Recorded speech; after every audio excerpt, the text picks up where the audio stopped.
is the beginning of the end for you. To the sky! Bestowed upon you the power of the sun. A mighty sword! Strike while the iron's hot. For Camelot! For Avalon! Let the heavens rain! I am Ragnarok!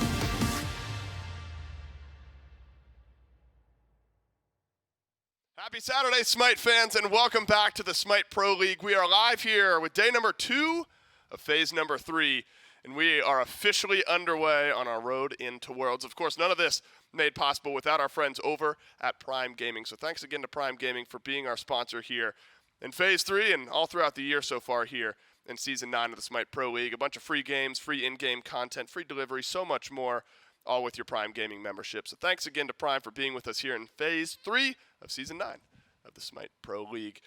Cannot wait to get into this weekend's games. Obviously, I'm now here, missed the games yesterday, but excited to get into the ones here today. My name's Dolson Trelli-Relli.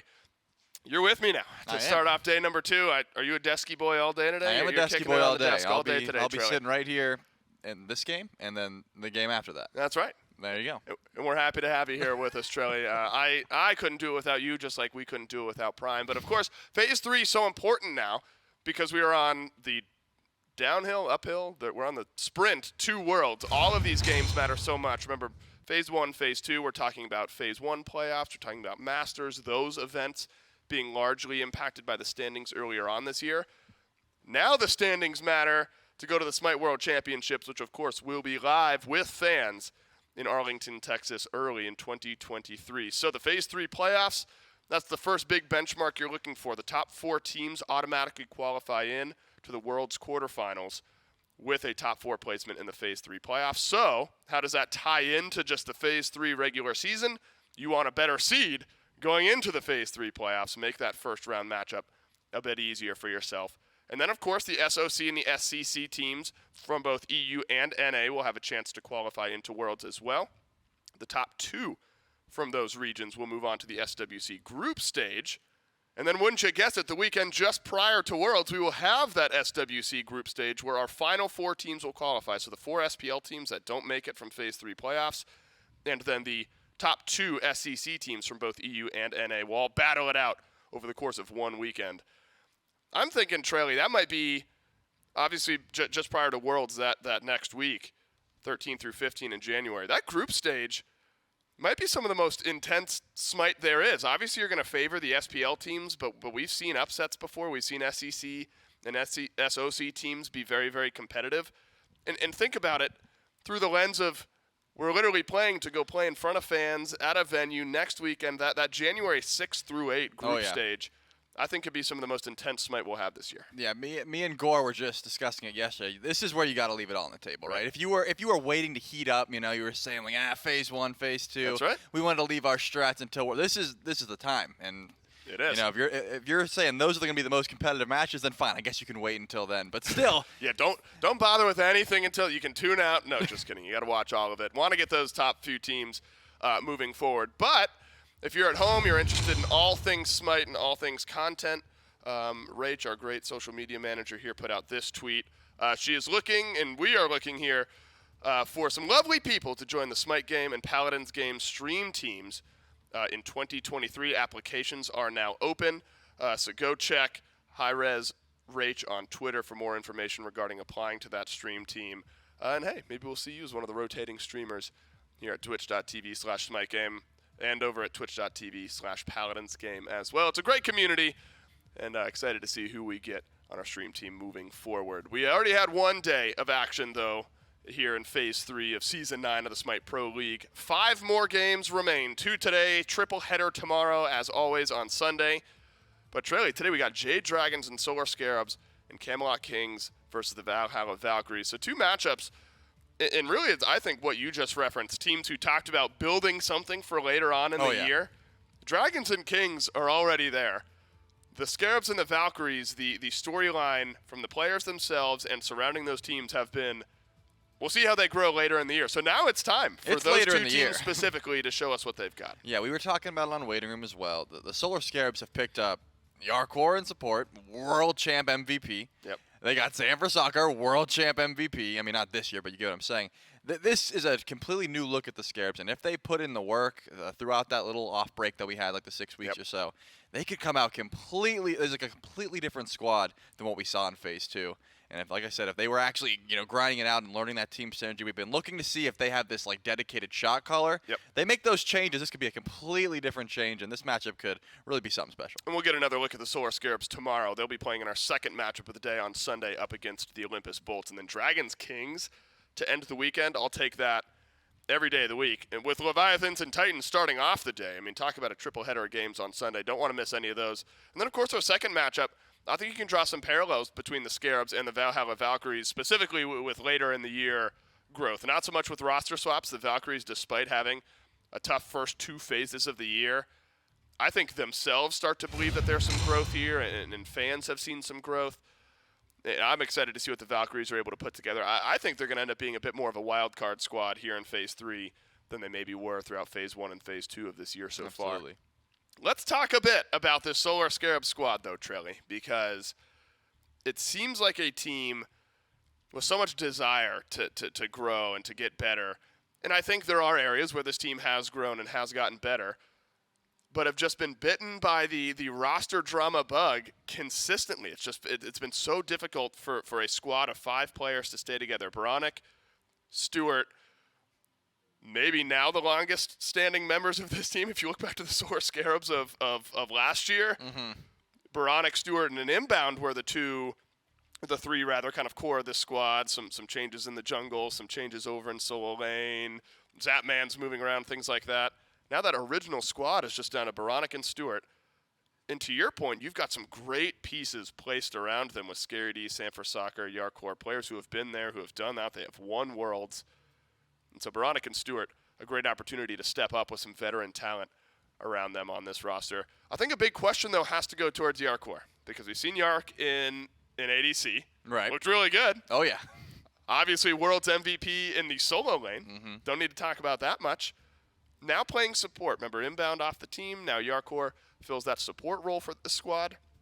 How transferable do you think roles are from one side of the map to the other? Well, I think it's a completely different role, but the question for me is not like, can Yark play support? I think he definitely can. He's been so mechanically gifted, and with pretty much every character he's picked up, I imagine that'll translate just fine. The issue at hand is Inbound was one of the primary shot callers. Scream was one of the primary shot callers. They are both gone.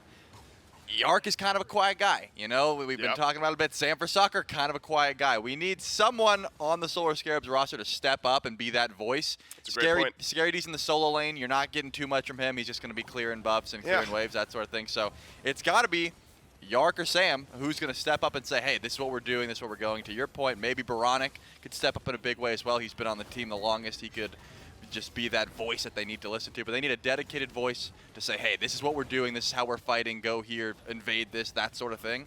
And if Yark steps up that way, like I said, this team could look real solid. That's a really good point, and that's something I think we're going to learn about the Scarabs early on here in the phase, and I'm sure something that us as casters will ask them about and get some more information on. Who's stepping up for that team, who's the primary shot caller. I also wonder if Yarkor in support specifically gives Yark the ability to make more of an impact earlier on in the game across the map. You think about well, I guess one of the highlights was like Chernobog solo. You're ulting all over the map anyway early in the game. Yeah. But the difference between just support and solo lane anyway, obviously learning the laning phase, he's got on one side with Hunter SPL experience in his belt. Switching to support, wonder if now maybe this is actually a really good swap for Yarkor, where Yark is going to be able to rotate out of that lane, initiate a bit earlier in the game, and add pressure, whereas solo lane, maybe you're waiting a bit longer. Excited to see what the Solar Scarabs will put together for us here in their first matchup against the Jade Dragons. J-Mac standing by with those same Solar Scarabs for a pregame interview. Yeah, that's right. We got to look at the somewhat new Solar Scarabs roster here. You guys are talking a lot about the support joining in, Yarkor moving from the solo lane now into the support role for the Solar Scarabs. But before we talk to Yarkor, I just want to talk to Stuart real quick. Now, Stu, every phase we've been doing a fantasy draft. This is the first phase that I wasn't able to pick you up. I decided to wait. I was like, I don't know if Stu's going to be hot picked up. You got grabbed really quickly in the draft. I mean, how does it feel being, I think, the only Solar Scarab to be picked up every single phase of drafting? I mean, it is what it is. I'm kind of that guy. So when I get picked up, it's not too surprising. Well, Stuart, the carry for the Solar Scares. Now we're going to move over to Yarkor, newly added member to the team and in a new role. Yarkor, this is your, third role in competitive history for SMITE, and now, in a year that you've done this? You went from carry to solo and now over to support. I mean, how's it feel going between all the different roles? I think it has been fun. I think I just have fun playing the game, and I think I can be a really solid player in any role that I actually really wanted to. So.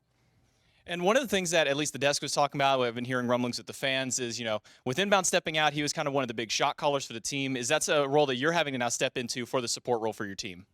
Yeah, I'm really good at making calls. I'm really seeing how people actually want to play the game. So I think I have the game seems to move people around. So I think I'm gonna be really good with that. All right, Yarkor, feeling confident with the new Solar Scarabs roster over here. That's it for me. We'll throw it back over to the desk to keep it going. I think Scarabs fans and the team themselves should really like what they heard from Yarkor there. Feeling confident in his ability to make those calls. And I don't think that's anything we've ever questioned, right? Yark, across the map, his ability to play the game and his instinct with the game, near second to none, World's MVP level. It's then transferring that into potentially a more vocal role with the Solar Scarabs team. This is a team that has beaten the Jade Dragons in the past. It's been a different look of the roster, but the Scarabs team themselves have been a thorn in the side of the Jade Dragons in the past. But the Jade Dragons, I don't think worried about the past coming into phase number 3. Your SMITE Summer Masters champions, and for good reason. Trelly, this team, easily the best at that SMITE Masters event. Now, they got pushed to 5, right? I mean, the grand finals of Masters, so exciting. And plenty of top teams in this league, but the Jade Dragons, as far as momentum goes, I think carrying the most here into phase 3. I mean, yeah, they're undefeated since Scream showed up. I mean, that's just that's all it takes, right? No one has been able to beat them in a full set, as you said, push to 5. But if you ask Mike, that was probably, hey, we were trolling, we just wanted to give them a fighting chance, that sort of thing. So until a team takes down the Dragons, we need a Dragon Slayer. I'm not ready to root against anyone against the Jade Dragons. This core of 5 has just been second to none. And I think the team as a whole just really came together. It seems like they really wanted to get active in the early, and once Scream came through and filled that role, they've just been nonstop. Their late-game team fights has been on point, and then also they just come out with so much aggression in the early, pretty much off the back of, like you said, we were talking about Yarkor. He's going to have to fill this role. I'm glad to hear that he's confident that he could be that shot caller, but I don't think Mike oozes confidence. This man is always ready to get active in the early. He's always ready to shot call for his team, so it's not going to be easy, no doubt. Yeah, I mean, you look back at that setup against the Camelot Kings, it was tumultuous. The Dragons won Game 1, dropped a couple to the Kings, must win Game 4 and 5. And then in Game 5, that's where Mike really stepped up. I mean, that was a brawl of a Game 5 against the Camelot Kings. Mike played Ymir, goes 0-5 and 20 in Game 5 up against the Kings.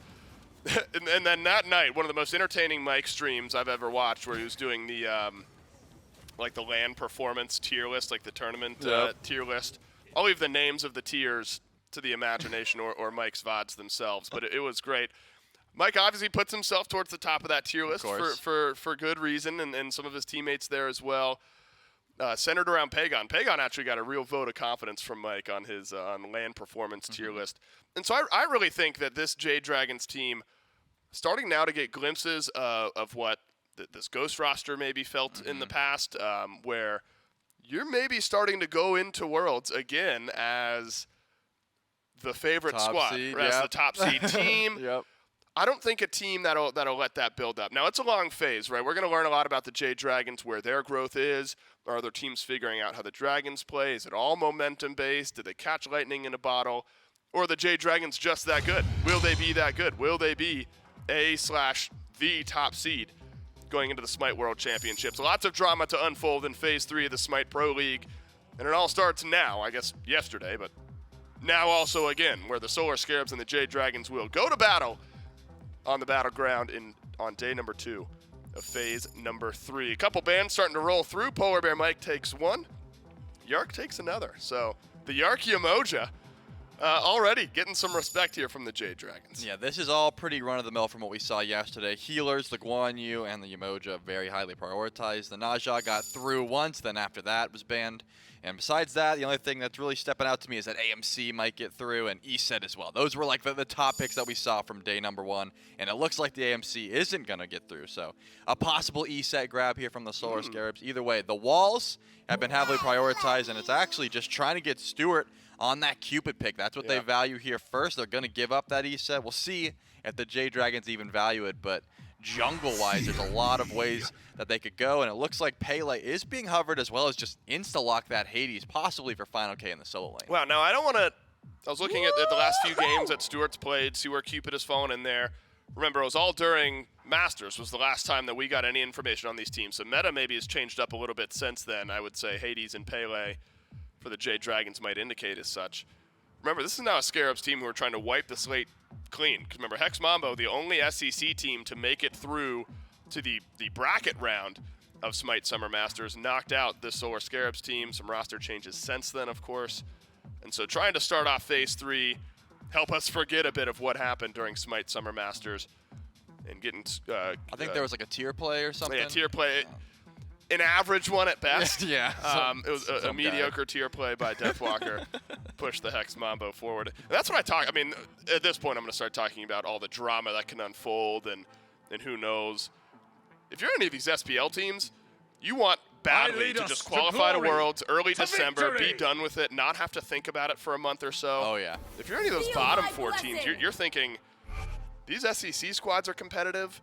Anything can happen over the course of a weekend. I don't want to risk not being able to go out to Worlds with fans. Of course you want to win, but that experience playing on that stage, all of these games matter, setting yourself up for a bit later on in the year. So let's follow up with what the Solar Scarabs have now drafted. Some pressure over in solo, and then Terra presumably for Yark. So you already got decent sustain, Trelly, it looks like. Cupid plus Terra over on the duo lane. Yeah, nothing has surprised me yet except for that Artemis. And it's not surprising because Panicat loves the Artemis. It's just a pick that he goes to even when it's not in meta, and it's got a decent matchup into the Cupid, so not going to be the biggest shock in the world. Right. It is going to be banning away the Kepri, though. Mike, he likes to play his traditional supports, and then he also likes to, pull out the non-traditional supports, the Barons, for example. I think healers are just super prioritized at the moment in that support role. So, Terra being grabbed makes a lot of sense. Yemoja getting taken away, also something that makes a lot of sense. It looks to me like the Jade Dragons want beads burned, though. Right. They've got this Hades ult, they've got the Pillar of Agony. Why not grab the Artemis? The Caledonian Boar is going to benefit from all these beads being down and vice versa.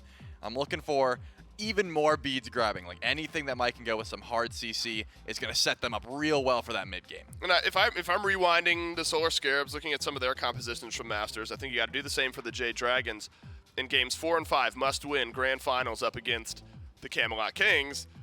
That's when Scream went to the Pele, and it looked good. Remember, we talked a bit about how that was the run it down style that had kind of been missing from the Jade Dragons in the game 2 and 3 loss in the grand finals. And then a 5-2-10 performance in game 5, 5-3-11 in game 4 on the Pele for Scream. Love the aggression, the initiation potential from this Jade Dragons team. Hades always going to be interesting, but Final K played it in the past and looked pretty good on it. So Artemis, you talk a bit about how that's going to slot over there into the duo lane. Still needing a jungler and a mid laner are the Solar Scarabs. Do you think Artemis is susceptible to heavy initiations? Obviously the Caledonian Boar for some safety. But do you think there's an opportunity now for the Scarabs to draft some pressure up against this Artemis? Well, definitely. Now that I'm seeing... Okay, so Cupid, that matchup usually takes, hey, I'm going to drop Fields of Love, you're going to drop the board, then we back off. So if the board's down, there's some chance for engage. But now that we're seeing the RDO, it's either Final K takes the RDO and it's actually Pagon on the Hades mid, or Mike's going to play RDO support, still leave that Hades in the solo lane, and Pagon's pick has yet to been grabbed. Which interesting. Both are interesting because I've seen the Hades solo run the ranked queues for quite some time. Just Bancroft's Claw, Warlock Sash, Typhon's Fang. Maybe you throw a Manticore Spike in there because it procs on your silence and you can pick it up really easily. There's plenty of things you can do with the Hades in all of those lanes. So we're going to ignore that for a bit until I get the full draft and talk more about this Tsukuyomi that got grabbed. Something that Scream was playing a bit. Sanford Soccer wants to get aggressive. He knows he's got a ton of damage. If you're trying to win that 1v1 versus Pele, as long as you're hitting those piercing moonlight shots, definitely going to be an easy time. And then the E set for the confirmation in the back, that's going to be some great team fight ultimates here for the Solar Scarabs. That's right. You got Earthen Fury, you've got Fields of Love, you've got Circle Protection. They got circles. They got big old circles, and then some piercing moonlight to cut through those circles. So good team fighting composition for the Solar Scarabs, potentially objective secure as well. Morrigan Hubbard. It'll end up being a Vulcan. There we go. Now, we saw some Vulcan flexibility yesterday, right? It was Cyclone Spin over in the duo lane that played the Vulcan. One game, 100% win rate. We saw a bit of it during the Leviathans Invitational. Yep. I couldn't really tell how much Vulcan we would end up seeing. Apparently a bit here. Teams prioritizing it early in Phase 3. Well, the backfire buff is going to come in clutch in 2 particular matchups here. You can backfire out of the Fields of Love now. That cripple you're not going to care about. And if you get hamstringed by King Arthur, you can also use the backfire for some movement. So that could come into play if you are getting a ton of beads down with the Hades, with the Artemis, and then also PVM on this RDO support should be grabbing the beads as well. You got big circles on both of these sides. Imagine Pillar of Agony, all your beads are down, and then just a Vulcan ult on top. That could be some great damage if you're able to set up. I do think the early game might be missing a bit. You're probably going to be getting out cleared by the East side just because Vulcan's clear doesn't come online for a bit. You know, you want to get a couple items before then, but if this is the Jade Dragon's typical style of play where Scream is going to look to get active early on, try and just run it down and find those ganks, it's going to be difficult for the Solar Scarabs to get online and use this E-set ult to what they want to do, fight on these objectives. One thing that's important, Pagon wearing the hoodie today. So Hoodie Pagon makes an appearance, and that's just a level of confidence that we'll see if the Solar Scarabs are able to deal with. I mean, my goodness. Yeah. I see that across the hallway from me. And what you have to think about is that his headphones are on over the hoodie. I've tried that at the gym before. Severely limits sound. It's not good. Maybe that's what Pagon's trying to say. I don't even care what my teammates are saying. I don't need to hear the game. I'm locked in. That's what this fit is telling me. Gotta be. I wonder if the Solar Scarabs were questioning the opposite. We're like, where's that shot calling going to come from? Pagon saying, I don't need to hear any of it. I don't want any of the shot calls. That's right. All right, so I want to zoom out here a bit, and we're going to talk, obviously, throughout this set about the Solar Scarabs. What are some things that you think you want to learn about the Scarabs in this matchup today? Obviously, the fans hoping for a win. Are you looking for who's the shot caller? Do you think potential roles that they're playing around could change with Yark at support? How different do you really think the Scarabs team could be up against the Dragons? I'm looking for 2 things in particular. I want to see clear calls and commit to those calls. You have a circle of protection for a reason. I want to see pulling an objective and sticking to it, and or pulling an objective and baiting and we're fighting. I don't want to see wishy-washy, half stick on the fight, half not. That's going to show that they haven't quite meshed together. If they just say, hey, we're pulling this objective, we're dropping circle protection, and we get out, that's going to show me they've really leveled up and saying, okay, Yark is calling, he knows, he's confident, and we're going to stick to those plans. Well, it's the Jade Dragons, your SMITE Summer Masters champions, going up against a new look Solar Scarabs in game 1 of day 2 of phase number 3. Dragons versus Scarabs starting right now. Thank you so much, Dave and Trelly. It's J-Mac and it's Mifflin. Joining me on the cast for game number 1 of our second day. Scarabs and Dragons with a brand new look, as mentioned, for the Solar Scarabs. Talking a little bit to Yarkor before this game goes through. Feels confident in his role to being able to step up as the shot caller for this team. And that's something that I think we and a lot of the fans at home were having questions on with this team. Because when you look at the days of old for the Solar Scarabs, Inbound, Scream, those were the 2 big shot callers for this team. Well, then Scream goes away, and so you lose that shot call. Now you have Sam stepping in. And now with Inbound gone, you had to bring Yarkor in. So Yarkor really probably having to be the one to really kind of get that step up for this team, Miff. Yeah, I wonder. When we had talked to the Solar Scarabs in the past, it was always, sure, Inbound is the primary shot caller, but it's a team that's full of opinionated players that have very strong ideas of how the game should be played, but maybe it was too many cooks in the kitchen, I believe, is the exact verbiage that Slaney had given. So maybe now there's an opportunity with this void in communication for, sure, Yarkor can just take the wheel, say this is how we're going to play, and we're going to execute on that. Maybe Baronic's able to step up, have a little bit more say in how he wants to approach the game as well. I am very excited to see, and I echo the sentiment of the desk, how the Solar Scarabs adapt to this new roster and how it makes them look on field. Day 1, I'm not too concerned, right? This is their first set. They've got some replacements. Sam's still new to this team. Yarkor completely new to this team. I want to give them a little bit of leeway, but I do echo Charlie's sentiment of, you still got to figure out who that shot caller is and whether or not you're committing to those calls. That's one of the most important things in any team sport is, even if a call is bad, if your team captain or in-game leader says to do something, you kind of just have to do it. And it's something that we kind of talked about a little bit on the desk. I mean, it's been 6 weeks since we've had competitive games. Even if you want to, exclude the Leviathans Invitational we had last week, those games were a little bit more for fun. Some silly comps coming out of there. So for these teams that have gotten these new players, Haddock's jumping over to the Leviathans, Baskin jumping over on the Bolts, we don't expect a lot immediately because they haven't really had the competitive match experience just yet. It's been some scrims, some ranked games, things like that. So I think you're right to say that it might take a week or two, maybe even a couple more for that, before the Solar Scarabs really find their home with their new team, with their new lineup.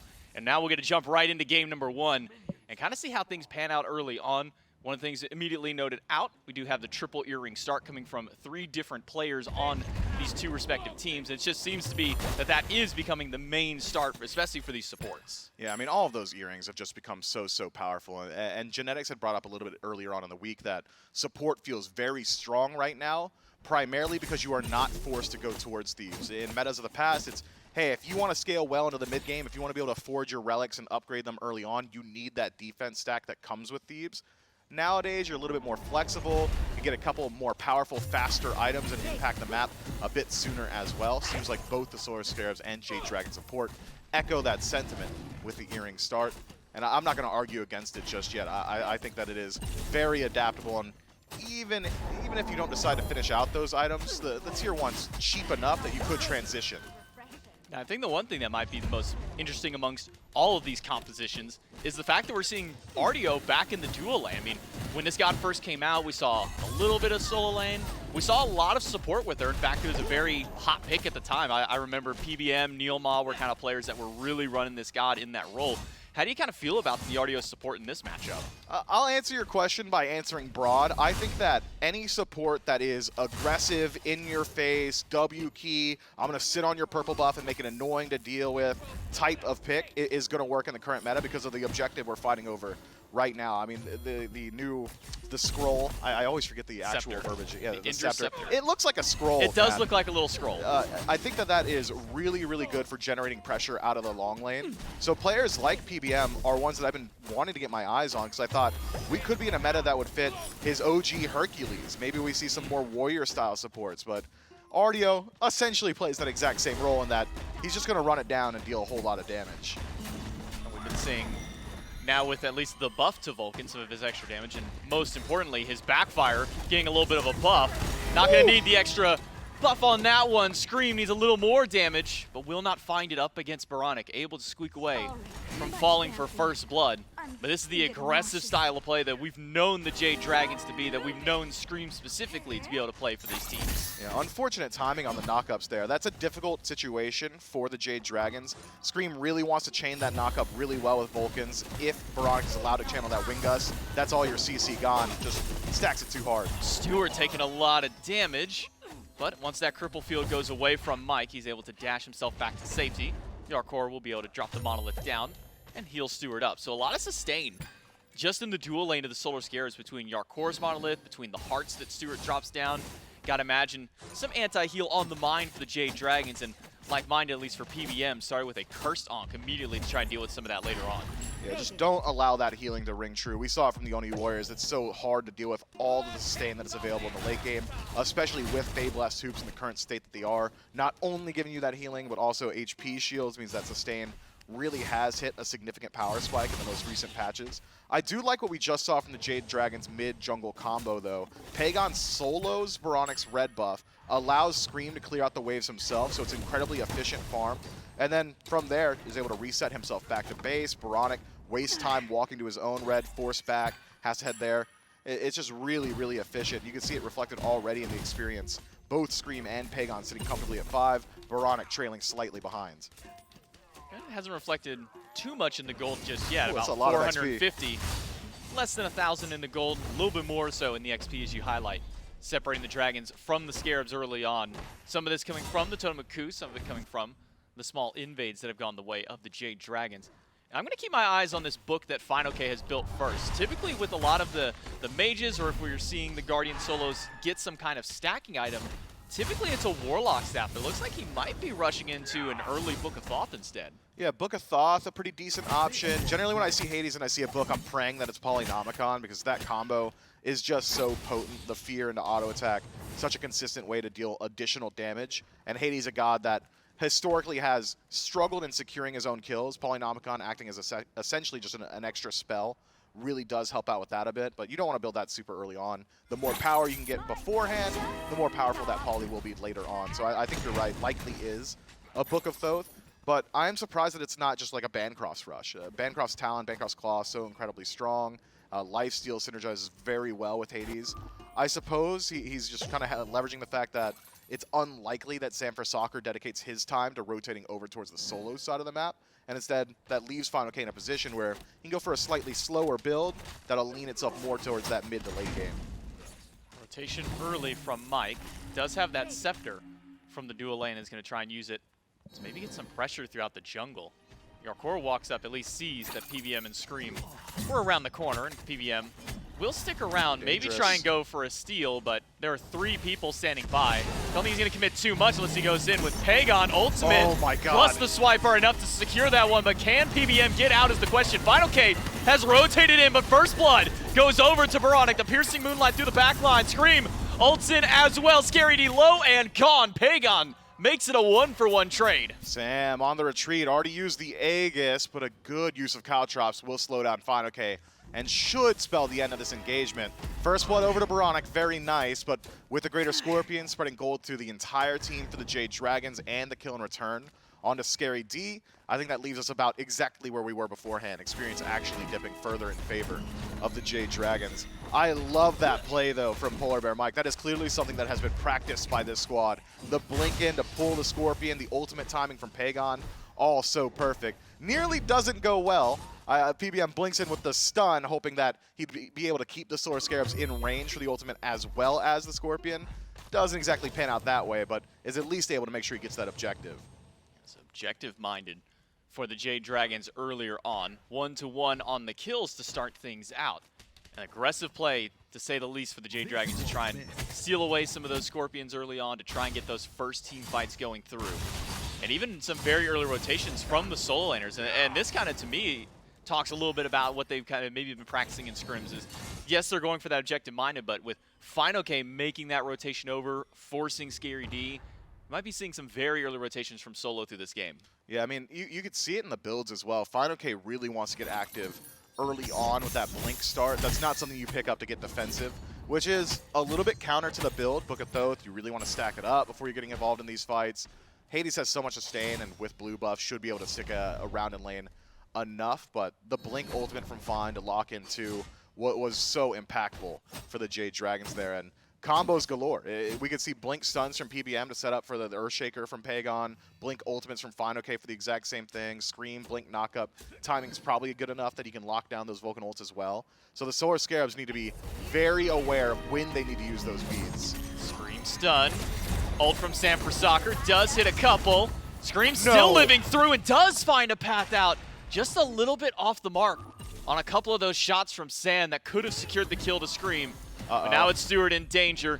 Does get rooted away, but holding on to that ultimate until he needs it. Will cut off the path from PBM, and Stewart is out. That stun timing was so fortunate from the Heart Bomb. PBM was in range for the Roar, but was stunned out immediately, so no follow-up there. Stewart able to maintain his beads throughout that entire exchange as well is massive. Going to be difficult for the Jade Dragons to make that rotation again. But regardless, are at least able to force Stewart into a poor position on map, is leaving Panda Cat alone in that lane, clears out that wave, opens the door for exactly this, purple buff invade. PBM at the front line, but now Sam and Baronic rotating over. Scream catches out Baronic though, and Baronic will be the first casualty of the fight. Now PBM half HP will zone away one. Vulcan ultimate just off the mark during that team fight. But still, the Jade Dragons playing up, stealing away the purple buff and finding one pick. Man, Baronic got shut down so quickly. Didn't even have time to utilize those beads, just immediately removed from the map. And you can see that experience that was already starting to rear its head early on, that red buff invade on second rotation, starting to really start to stack up. Baronic level 8 falls down, Pagon level 10 already, plenty of farm on the map for him to fall back towards and start collecting. The Solar Scarabs need to start sending some care packages Baronic's way. He's going to need some help in this lane. will for sure. Back over at Final K, we saw a little bit of a skirmish between him and Scary D earlier on. In fact, Final K able to steal the blue buff away from Scary D. And now working towards the second stacking item. The Warlocks that's kind of typically first out the gate. Looks like it'll be the second item for Final K on this Hades. So still none of that sustained yet. You know, the no Vamp Shroud that we've seen in times of past. The blue buff that was stolen by Final K on the bottom side gets stolen by Scary D. This time on the top end. Yeah, a little early on the Devour Souls there from Fine. I think maybe assuming that the passive, the Blight, would finish off that blue buff. Not the case this time around, and Scary D able to put out some pressure in his own right. That said, we got to talk about scaling in the Soul lane. So far, no rotations over towards Final K to shut him down from the Solar Scarabs, so he's allowed to go towards this double stack. You probably want to start slowing him down soon, though. Full stacked Book of Thoughts, full stacked Warlock Staff Hades. Doesn't sound exactly fun to deal with. He's going to do a whole lot of damage and be pretty hard to deal with in that front line as well. I'll be keeping my eyes on Stewart's build, though. If he goes towards that standard Executioner kin size that we had seen yesterday, maybe you can deal with this style of build from Fine a little bit better. The front line of the Jade Dragon is going to be pretty heavy in HP stacks. I'm thinking that might be the only way he can go. Balance Blade for Stewart, seems like that is the option. Well, for now, the Solar Scarabs need to do more than just slow down Final K. They need to slow down the entirety of the Jade Dragons. When did that Pyromancer gets picked up, and 2,700 gold, and almost double that in experience. We're tipping near 5,000 for the Jade Dragons this early on. And this is off the back of only 2 kills, but that one Pyromancer, these Scorpion Steals, the red buffs that have been taken away, all of those little things adding up for the Jade Dragons to get this early lead over the Scarabs. And it's not as if the Scarabs have got an easy answer where, okay, we could just lean on this one player to start to pull us out of some of these engagements. Best case scenario for any individual member of the Solar Scarabs is even. Worst case, 2, maybe 3 levels down at times. 2 solid levels in the mid lane. So I'd said earlier, you need to help out Baronic. Who's going to do it? Do you want Sam for Soccer to start making those rotations towards mid? He's got decent matchup in a Vulcan, can close that gap relatively easily. No real way to cancel out the Kusari Gamma. But he's pretty far behind. 2-level deficit between the jungler and the mid laner of the Jade Dragon. So I think for now, the Solar Scarabs need to lean back a little bit, start getting some defensive sentry wards, deal with the vision, the aggressive vision that the Jade Dragons have set up around their own red buff, and just collect your own farm, keep your head down, and try and avoid some fights for at least a little while. Scream does walk over a ward by Yark. Can't avoid so the this. Solar Scarabs know that this Gold Fury is happening. Yark is the only one here at the moment. Baronic in tail and wrapping around the back. Vulcan ultimate to secure the Gold Fury. But now can the Jade Dragons get out? In the backline, PBM caught inside the Fields of Love. Does have the dash to get away. Heart Bomb will not stun, and PBM will not go down just yet.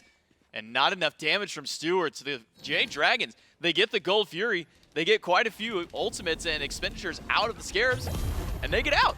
Just make out like bandits there. I love the play we saw from Yarkor. He locks down 3, finds a 3-man Earthen Fury on the tail end as well, but just not enough follow-up. If Sam for Soccer were even with Scream, he had phenomenal positioning there to shut down Pagon. He even takes away the beads from the Vulcan, but just not enough damage to put any more threat onto him. And the Solar Scarabs are forced to retreat. Had they dedicated all of their attention towards Mike, it is likely they would have been able to finish off that kill.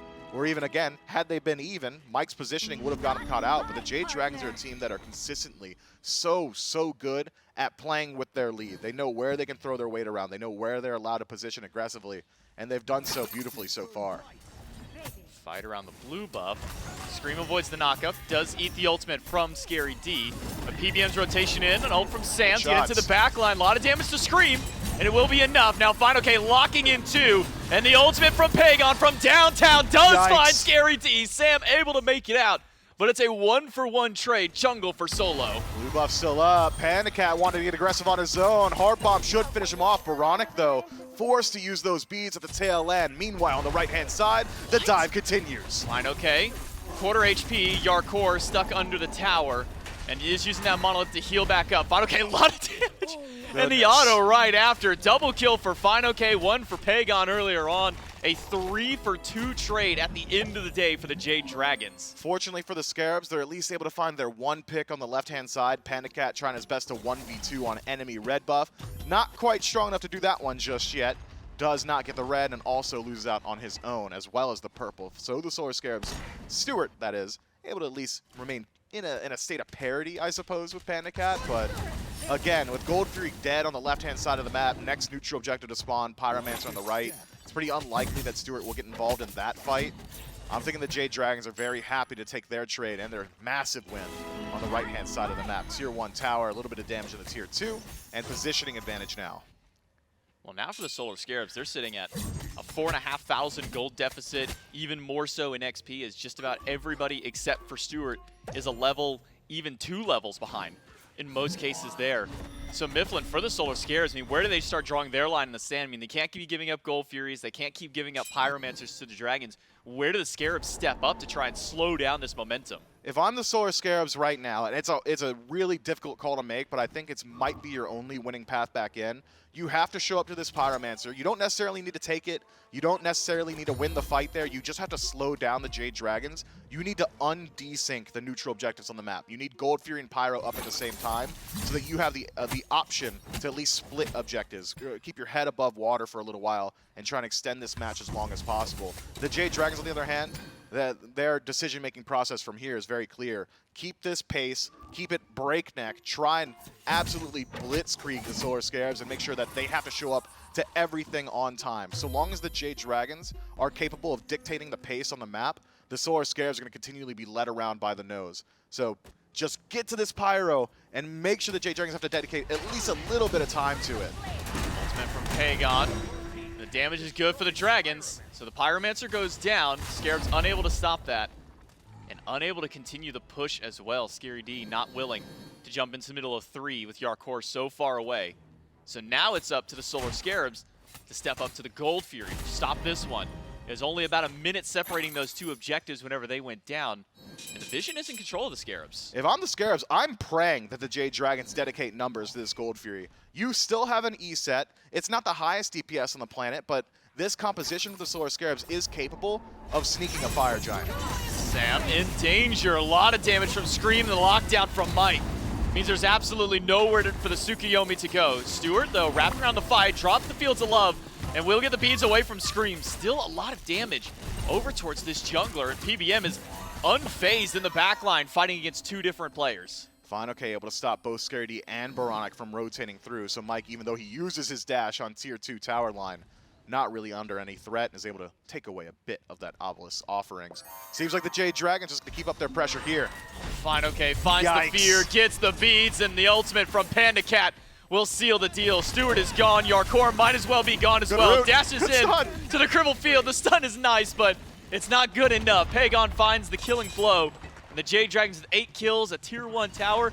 And let's go ahead and add a Tier 2 to the mix there as the minions walk in. Jade Dragons completely dominating the left side of the map. So smart from the Dragons. So many teams in this exact position would have said, all right, let's just go ahead, group up on the Fury, force a fight there. Instead, the Jade Dragons catch the Solar Scarabs on their rotation towards the left side of the map, keep them off balance, and in finding these picks, remove that avenue back in that I was alluding to a little bit earlier. Now the Solar Scarabs have absolutely 0 counterplay on map. They can't try and split objectives. Pyromancer and Gold Fury desynced very, very well. You can't go for the Fire Giant sneak because Baronic has just now started to work his way out of base. The Jade Dragons from here group up on the fire, and they can just force a fight there. Usually around that 18-minute mark, you're not so confident pulling when 5 enemies are still alive. I'm thinking the Jade Dragons are feeling pretty confident. If you're willing to fight between a Tier 1 and 2, even technically in the Tier 2 tower, I'm thinking you're probably also willing to fight in the Fire Giant pit. Fire Giant is standing for any team that wants to try and step up and face off with it. The Solar Scarabs, though, are 9,000 gold behind the Jade Dragons. We are sitting at a 500 gold a minute pace that the Jade Dragons have been out-farming the Scarabs across the map. 8 kills as well means that they have just been winning out in the team fighting aspect alone throughout all of these. And Dragons, instead of going for the Fire Giant, they're putting a lot of pressure towards these towers instead, grabbing these one-time permanent structures and removing them off the map. Panda Cat going so far as to rotating to the right side. Tier 2 tower gone, and only the towers in mid left standing for the Scarabs. You've got eyes on both members of the duo lane for the Solar Scarabs if you're the Jade Dragons, so you better believe Fire Giant is now on the menu and burning incredibly fast.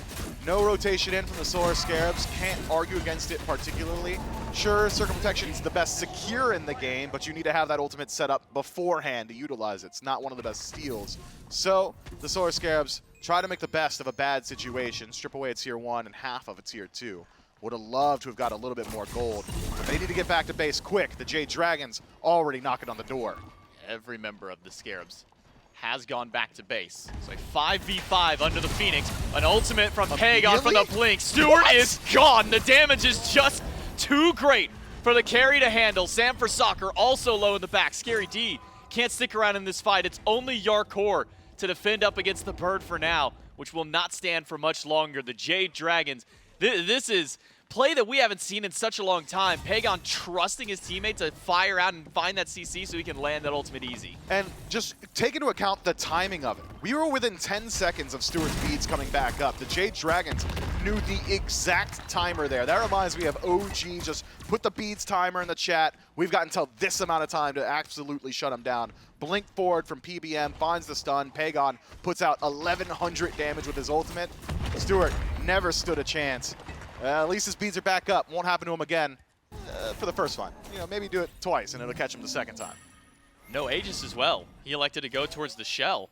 Only Aegis on this team is Sam for Soccer. And while Shell is good, it's not stopping a whole lot from, what would you say, 1,100 damage that Pagon is firing. It's a lot. He's not even full build. He's only 3.5 items deep into his build.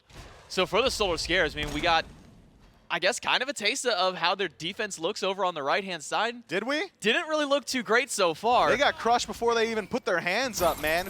Protect yourself at all times in the ring, and Stewart got caught unawares. We haven't seen the defense just yet. Okay, we'll get an opportunity, hopefully, so long as they don't get caught out in the jungle.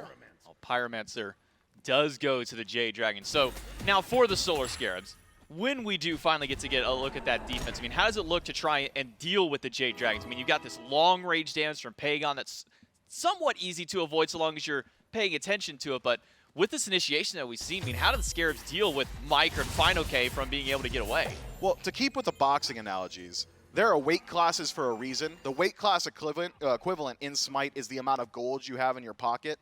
13,000 separating these two teams means that the Jade Dragons are probably 3 or 4 weight classes above the Solar Scarabs. So no matter how adeptly they play this engagement, they're going to have to pray for some mistakes here. It's not as if the Solar Scarabs are coming with a plan like, hey, we need you to dive X person so that we can create space to kill X person. It just won't work that way. Stewart chunked out early. Spirit Ball off the mark from Baronix. That's his CC and self-peel. Should be coming off cooldown very shortly. The Jade Dragons are playing patiently on the left side. They've got Fire Giant, and they've got a minion wave. And not the best means of clearing those waves out. Pagon fires off the ultimate. Okay. Won't find anybody this time, but look at the Phoenix's health. That wasn't the primary target, was damage. Final K finds Baronic in the backline, and it's an early kill through. Can Sam find anything with this ultimate? Not quite enough damage. No. Scream is still alive with only a sliver of health, and Panda Cat is the one who comes up big, finds the pick on to Sam for Soccer. And now the Solar Scarabs, only 3 left to defend up against their Titan. The Jade Dragons, 5 strong. Scream still sticking around. Stewart not for much longer as Pagon puts him down. The Titan at half HP. Scream still fighting through all this, still has the HP, and again at 1 HP lives through. Scary D gone, the Titan down. Jade Dragons will take game number 1. Man, the Jade Dragons at some point in this match stopped thinking about what the Solar Scarabs wanted to do. It was no longer a concern for them. It was, who do we feel like killing? Where do we feel like taking that fight? And it was always the right decision. So long as an engagement was happening, the Jade Dragons were executing perfectly. I love what we saw. The stratagem was clearly there. The blink play around that Greater Scorpion was enough to solidify in my mind that the Jade Dragons are still playing in peak form, man. That is just laser focus against a team that they would be considered a heavy favorite against. No pulled punches. The Jade Dragons, they want this dub. Love what I'm seeing out of this Vulcan as well. It's a guy that we haven't seen very much of in the Pro League for might see some more. Quite some time. We saw hints of it during the Invitational, and we were all kind of thinking, is Vulcan back? Was that buff good enough? It seems so. It seems that little buff was just enough to kind of push him up in the favor of these mids. The damage output from Pagon, the setup from the team. We might be seeing Vulcan for a little while longer, Mifflin. Yeah, I mean, did we even get an opportunity to see the difference, right? Like, yeah, Backfire no longer gets crippled. Was he ever in a Fields of Love? I'm not so certain. He was just throwing out ultimates, right? So if Pagon felt like it, that exact same style of play could be applied to any long-range artillery mage. That could be a Thoth ultimate, that could be a Ra ultimate, like a Kulkin ultimate. All would execute very similarly. Some scary damage and some scary plays out of the Jade Dragons. They take game number 1. We'll take it to a break and come back to get you set up for the next one. Water. Earth. Fire. Momo?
Jade Dragons picking up exactly where they left off in Smite Summer Masters and roll over the Solar Scarabs here in game number 1. Best of 3, so the Scarabs have a chance to bounce back. But we're talking about total rewriting of game script here for the Solar Scarabs on a bounce back potential for game number 2. Now, if you're a Jade Dragons fan, maybe you've been on the fence a little bit, deciding whether or not to grab yourself one of the new Jade Dragons jerseys, now's your time. This team playing at its peak here in game number 1, and you can get your hands on this new Jade Dragons jersey over at shop.hi-rezstudios.com/SPL. Of course, brought to you by our apparel sponsor, Skulls, on these new jerseys. So thanks to Skulls for being our apparel sponsor, and you for heading over to shop.hi-rezstudios.com/SPL. You can get one of these 8 brand new jerseys. So the team looking good now, Trelly, in the new Jade Dragons jersey. Oh, yeah. Playing just the same, though. New jersey, same team, it seems like. And the Scarabs, you know, it's a similar tale in that, yeah, there are a couple kills here and there. Never felt like momentum or really even control was on their side. Yeah, we saw some early picks, you know, so the first blood went to Baronic. That was pretty solid, but they answered back pretty much immediately. And then what I noticed was right when the Scarabs tried to fight around fine, okay, that's when it started going pretty bad. When those massive Pillar of Agonies came through, and then Pagon would just drop the Earthshaker from halfway across the map, the fights weren't looking too solid, and the gold lead just kept climbing. It didn't seem like anyone really could get to the back line. No one could deal with Pagon, and no one could deal with Final K as well, just because Scream was going so hard. Like, going in, it was like, okay, Scream's going to go in and die, and then all our damage needs to be used to try and kill this Pele. And if that's the case, then the Hades, the Vulcan are vastly going untouched. And, of course, Panda Cat was just on the other side of the map for 90% of the game, so we didn't see too much rotations from him until late. Then I think a really good thing to look at here, if you're zooming out and just looking at the team composition in general, I got to imagine Dragons fans are happy that the Dragons are still comfortable being creative, right? I don't know why that would have changed. There's no reason for that to have changed. The Dragons were getting a bit creative towards the end of that Smite Masters run, picking up right there here into Phase 3 with the Hades composition. Pele, obviously something for Scream that's potentially less creative, but for the rest of the league, it seems to be a really good look. And yeah, this Hades just felt fantastic. And I was surprised, admittedly, Trelly, because we talked in picks and bans about the style of draft that the Scarabs had, should have some good space control, should look all right in some of these team fights. Where do you think it fell short? Well, in my mind, the E set is incredibly safe and incredibly good at, you know, controlling the objectives, but it's so difficult to survive through these fights. Yark was vastly mitigated because of the RDO cripple. PPM was always on point with making sure that the engage was not there. And again, same sort of thing with Tsukuyomi. It's like you can go in and do big damage, but if you're not confirming those kills, you're sort of just diving to the back line and then you're dying.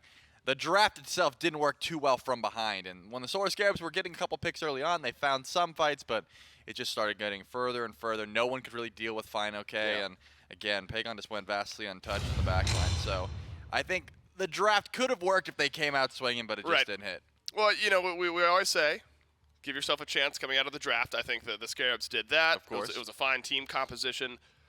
But eventually, just the style of play from the Jade Dragons feels so difficult to play up against. And honestly, such a difficult draw for the Scarabs to go up against the white-hot Jade Dragons here in week number 1. You can't count them out of the set yet, right? We talked about bounce back. Maybe the draft here in picks and bans for game 2 gives the Scarabs and their fans something to look forward to. But you're really looking at 2 totally different teams as far as team state. The Jade Dragons, full chemistry, play styles all meshing, just won Smite Summer Masters, whereas Solar Scarabs playing with a new support, trying to figure out where the shot calling is coming from, and their own play style. So you're really looking at kind of 2 different ends. But the Solar Scarabs, I think, a team that have adapted plenty of times in the past. That's true. And they might argue, well, going up against maybe the best team in the league is a good way to start because we can really have a good idea of things that need to look different. Specifically, again, going into game 2, hoping to push us to a game 3 here are the Solar Scarabs. Yark look fine in support there. No serious weak links.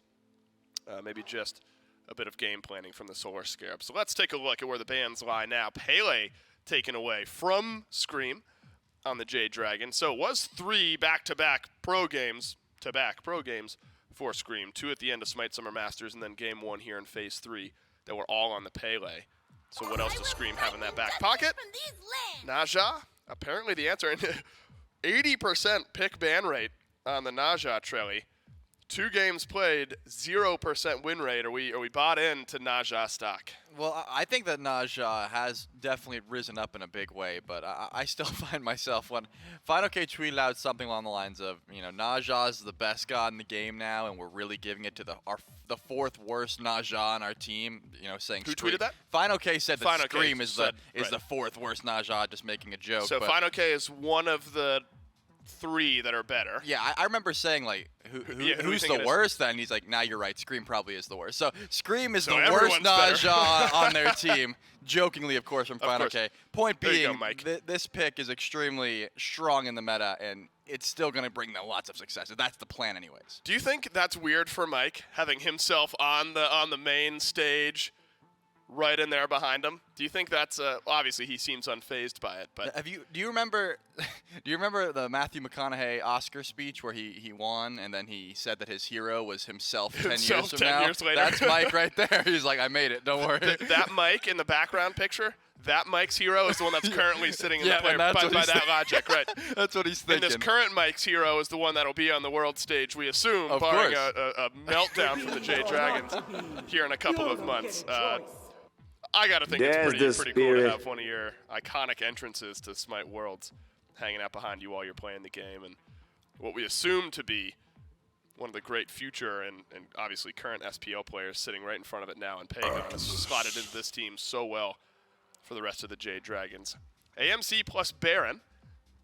Would you consider that an interesting 1-2 punch from the Scarabs? Maybe less so the AMC. That's Yeah. something the Scarabs have drafted into their compositions frequently. But the Baron seemed to have been reserved for just a couple of teams in the SPL. Yeah, it seems to me the AMC is going to bring that overwhelming mid pressure that Bronic was looking for, and now they had to deal with this Hades somehow. I'm not going to say that the Baron is like a counter to Hades. That's certainly not how it works. But it's a powerful mage you can slot into that solo lane, build a same sort of style with some damage, and then you don't really care about the overwhelming amount of healing that the Hades is going to bring, as well as that CC. I think that's the plan here. Try and match some of that. Of course, it could be Yark on the support Baron, but for my money, I'm thinking Scary D's going to take that Baron into the solo lane and try and match what Final K was doing last game. Try and replicate some of that. It's just going to be real difficult because you're pretty much forced into beads, and if you don't get the beads, then Scream's going to have a field day on this Naja over in that lane. Yeah, and I'm just thinking, I mean, there's already so much. 1, 2, 3, all characters that'll be putting pressure on you if you're the Solar Scarabs. Again, you could say the same about a couple of the picks here. AMC, obviously with that Stinger, can apply a good bit of pressure. Baron, life of the party, has to make the Jade Dragons think twice, and then Cupid again here for Stewart. And Stewart has been, we talk about the players on this team that have been here throughout some of the roster changes. Stewart, now one of the longest serving members of this team alongside Baronic, had a really, really good phase 2. And the Solar Scarabs are doing well. Got to be an option for the Solar Scarabs to lean on Stu, especially in games like this, when you want to avoid starting off your phase with an 0-2 start. Couple bans roll through now for both teams in the second phase of bans. Lancelot taken away by the Jade Dragons, as well as the Cerberus, and then Artemis, he said Artio, and Vulcan both taken away by the Scarabs on the other side. That means a Cthulhu hover for the Solar Scarabs would likely put this Baron then in support. That does seem to be the call at the moment. They are thinking this one over because you're up against the Hades, which Cthulhu does not clear very fast. And Hades just heals himself, heals the wave, then just goes away and gets more farm elsewhere. Well, Cthulhu has to sit there smacking the big minion for like half an hour. You can't really do your own blue buff. You need help from the opposition. We saw a Cthulhu build during the Leviathan's Invitational that was just super obnoxious lane pressure, if I remember correctly. What was that? This is now pointless for me to bring up because I don't remember what the build was. It's like built full damage and ran it down in lane. It'll come to me eventually. Doesn't matter. Isn't the Cthulhu anyway. Xing Chen. Does that answer any questions, though, for you? Because with a Baron and a Xing Chen locked in, we've seen both of those play, I guess, technically over time in both roles. Or are you feeling pretty confident this Baron headed for support? Well, just because of the Cthulhu hover makes me think that, the Scarabs were definitely considering that fact. Right. This doesn't help in my mind, the issue that I was having with one of these Guardians in solo lane, just because Hades insta-clears the buff. With all the little ghost minions spawning, you blight them with your silence, and then you devour souls, and it's a one-shot. You cannot contest Hades when he's at that buff, unless, of course, Sam Soccer is showing up as well. Xing Chen, a little bit better burst, I would say, but still, if you're trying to confirm your blue buff up against Final K, and we assume the Naja is going to be showing up as well, you don't even need to at that point. It's just not great lane pressure. It depends on, you know, maybe they're just saying, hey, Scary D, you're going to get behind anyways. We're going to look to fight elsewhere, which certainly could be a viable strategy as well. But at this point, the picks are interchangeable. Just because we saw the Cthulhu hover, I'm going to say Xing Chen probably going over that solo lane, but it doesn't really matter either way. Neither of them are going to have a great time. Baron does have a little bit more damage up against that Hades. You'll see what the new support for the Solar Scarabs and just new support player in general, and Yark ends up landing with here for the Solar Scarabs in a must-win Game 2 to avoid starting off their phase with an 0-2 loss to the Jade Dragons. The Scarabs weekend doesn't get any easier after this. They play the Olympus Bolts tomorrow in the middle of our triple-header Sunday. It'll be a very difficult start to this weekend. All about growth, though. Remember, even if a team struggles all throughout Phase 3, plenty of qualification opportunities throughout the year to get to that world stage. But far from worrying about that now are the Solar Scarabs with plenty of growth to be had. Zatera and Charybdis looking like the duo lane now for the Jade Dragons. Charybdis, not often picked throughout Phase 2 here, Trelly, provides a bit of safety and also additional CC, as if this Jade Dragons team needed it. That ultimate can also be a wild card that the Solar Scarabs have to consider. Yeah, that's just going to be a ton of safety in that duo lane. If you remember, whenever the Solar Scarabs were fighting over in solo, or maybe when they realized, oh, they're losing the fight over in solo, they would try and go and fight Panic Cat. It happened once at the red buff where they got a kill. I think it was Baronic and Stewart, you know, teamed up, and maybe Panda said, they're probably going to continue that strategy. I don't want to get killed at all at red buff. I don't want to have to play safe under lane. I'm just going to grab Charybdis. Any sort of danger comes my way, I'm jumping into the whirlpool. I'm not going to care about Fields of Love. I'm not going to care about Nemesis.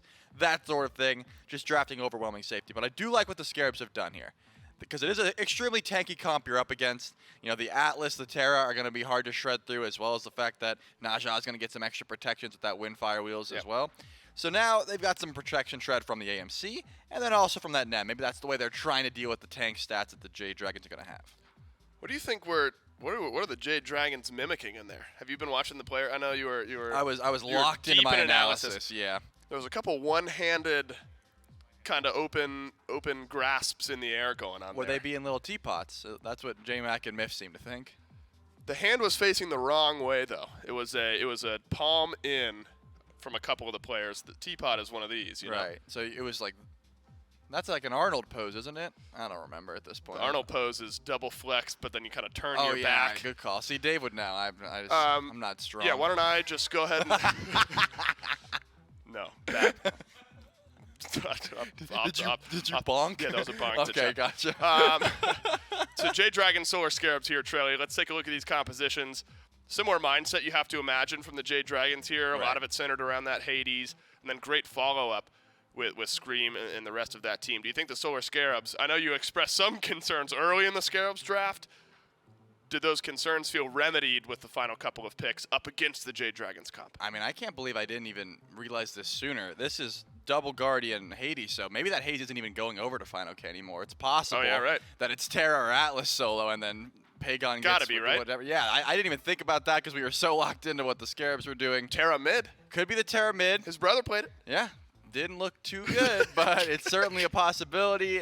I think just the extra healing could be what they're looking for. A ton of CC and a very tanky draft. That was my analysis before. It hasn't changed. Just where the picks go could change a bit. Say this is a world where we do end up getting Hades mid. I assume heavier in the damage itemization than for Pagon. Does that change how that pick can play in your mind?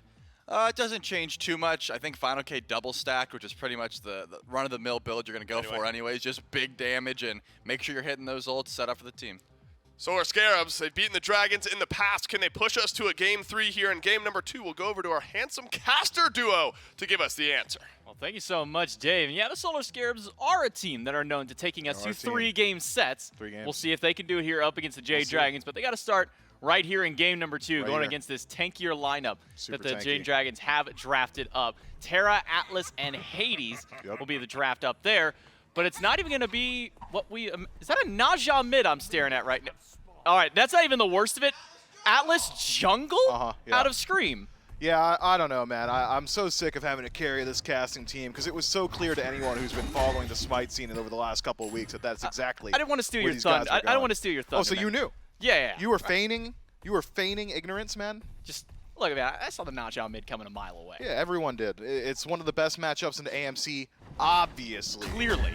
With all the buffs recently as well, he's incredibly tanky, can still move in towards those damage items. Yeah, no, that is. No, wait. He's just Pagon is just jungling. Pagon no, this is the Scream thing. He did it with the Solar Scarabs as well. Oh, I remember that. So we did early game, Oh. when you play these junglers that don't exactly have the best jungle clear, you just soak up mid farm and then allow your mid laner to actually clear out the jungle because they're capable of doing it. And then eventually you're just a roaming death ball. At least that's how it worked for the Solar Scarabs the one time we saw it. I'm thinking that Jade Dragons could probably do it. And so, I mean, if they could pull off with the Solar Scarabs, who at that time were a lower-seeded team, maybe not quite as... How diplomatic. They weren't up as high as the rest of the teams out there. It's still able to take games off the top teams.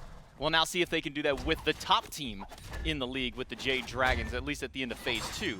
They were still holding the reins as the top. Pagon does rotate in towards mid. Wait, is it a straight-up role swap? No. Nah, surely No, certainly not. Well, I mean, it is a Rangdus mask for Scream, as opposed to an actual typical jungle item. It is an so Eye of the Jungle for Pagon. yeah, it might just be a straight-up role swap. Then why did they go for that different start? They shouldn't have been able to get pressure over AMC. Oh my god, they've got pressure. Kill pressure. They got plenty. Soccer's fine, though. He'll be able to dash away. The benefits of Nemesis versus Naja is Nemesis has a double dash to get away, also a slow to, kind of hold Pagon back, but with the threat of another ring bounce, Sanford Soccer doesn't want to stick around, so Pagon will get control of the mid Harpies. Yeah, I'm expecting the Jade Dragons to have a pretty standard early game from here in that you're just trying to control pressure, make sure you're not losing too many of the camps. It's around that level 5, level 6 inflection point where this draft is really going to start showing us what it's capable of. I like the ultimate synergy that we see between individual members. Fine OK plus Scream, once they line up together, you can hold them in place, the Pillars of Agony, and continually defense shred. With the Atlas ultimate, you've got phenomenal lockdown single target from Pagon as well. I'm excited to see how this one starts to pan out. Give him a little time, though. Knockup was good on the right side. The 2v2 between the Dragons and Scarabs. Dash 1 for damage, dash 2 for defense for Sanford Soccer. He'll get away. Pagon on low HP himself, just under 2. Does get a nice heal from Final K. Knockup again, good from Scary Dia. Blinking by Sanford Soccer. Stun is good. Pagon is down. And Sanford Soccer will not make it out either. A 1-for-1 trade for the junglers in this case, as Pagon is the acting jungle for this team. I'm thinking Fine OK hadn't leveled up his second ability just yet. Saved it for level 4. PBM in some trouble. Heart Bomb good. Damage from the Baron is good. A dash away is not far enough. Can you live? As Stewart picks up the kill. Now can Panda Cat turn this into a 2-kill of his own? Stewart is low. Yarkor does get some damage as Heart well. Bomb's coming up. And is able to avoid out the heal at least. So Panda Cat still living through. But will he play aggressive or will he play defensively? It seems that he's not willing to take this 2v1 dive. Yeah, that would have been dangerous. Dash available, Flutter up for Stewart now as well, so kill potential not there just yet. I liked the positioning from Mike to be able to get back into that wave, and now maybe Panda Cat, if he's willing to get aggressive with that third ability, could pick up a kill, would likely trade out his own life. Not going to be doing just that. One of the interesting, I suppose, dynamics of the duo lane is when your support dies, if you're able to solo out 1 or 2 waves, Panda Cat's going to pull ahead regardless. Kill does land on Stewart, so the gold bounty, very nice. The only one who's really going to be suffering from that exchange, though, is Mike. Panda Cat, just fine, has a bit of parity in both gold and experience. Actually ahead in gold. I gotta say, when it comes to the SPL, there are 2 teams that I just love watching because of the way that they draft and because of the way that they purple play. invade combo? It's a true combo, J-Mac. Death into purple buff invade? That's not how it's supposed to work. Get your own purple, man. That is their own purple.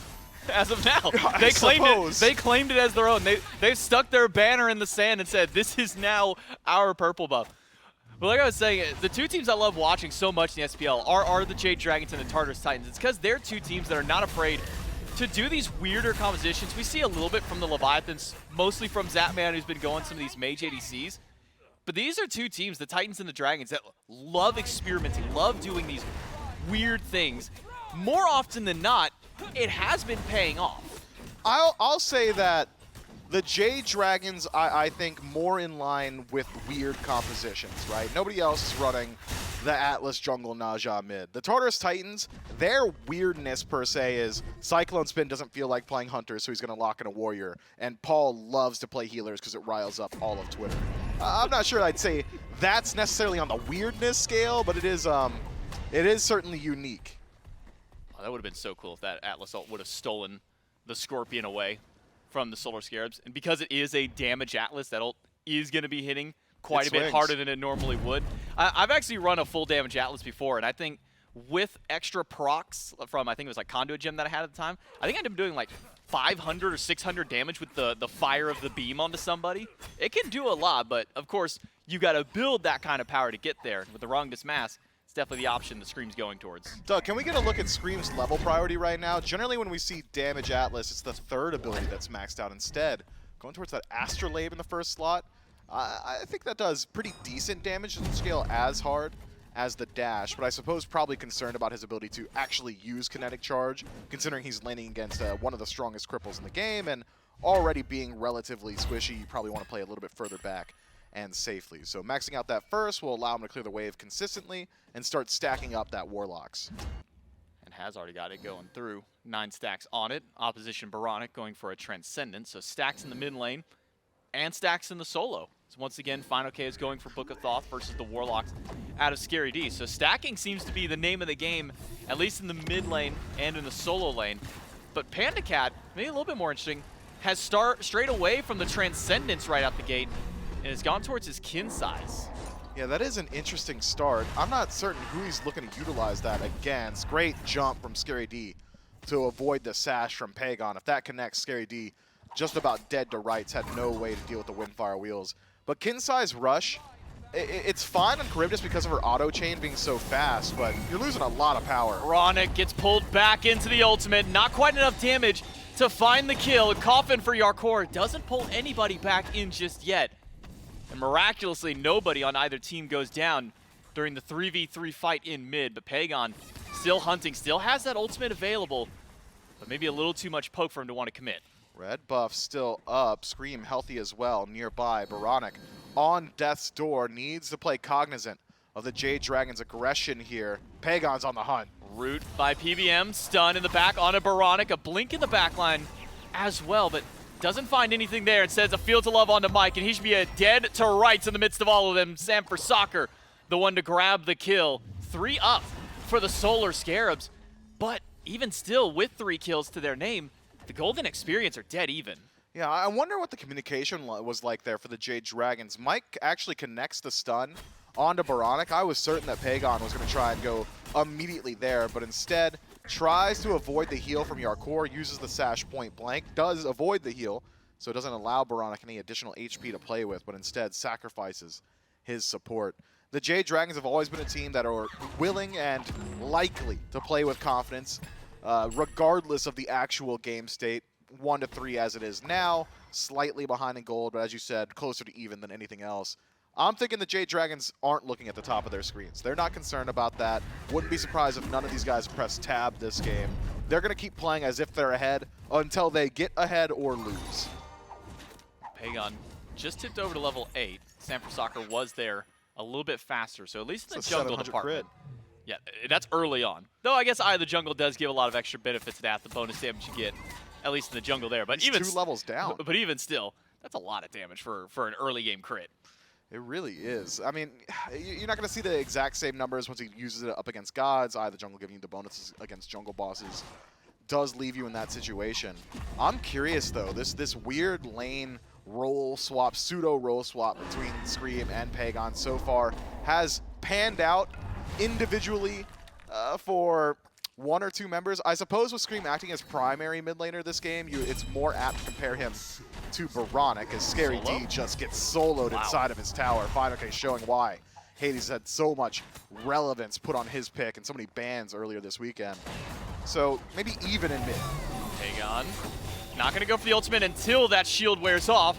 Sam in the sky should be dead on landing with a little bit of help from Scream. That will pick up the kill. And now Scream will try and pick up Yarkor, throws him back away from the rest of the team, and Yarkor cannot find a way out. This Baron slowed down by Scream, blocked away by PBM, but there's just enough healing from that meditation, keeping Yarkor alive the whole way through. Does not fall down as support from the Scarabs, and now with help from Stewart, Scream instead might be the one going away. Double pull will slow things down for the Scarabs, but at the end of the day, it should be Scream dying, whether it's the tower, the minion, or a god. What a massive rotation from the Solar Scarabs ADC all the way across the map to make sure that that fight goes their way.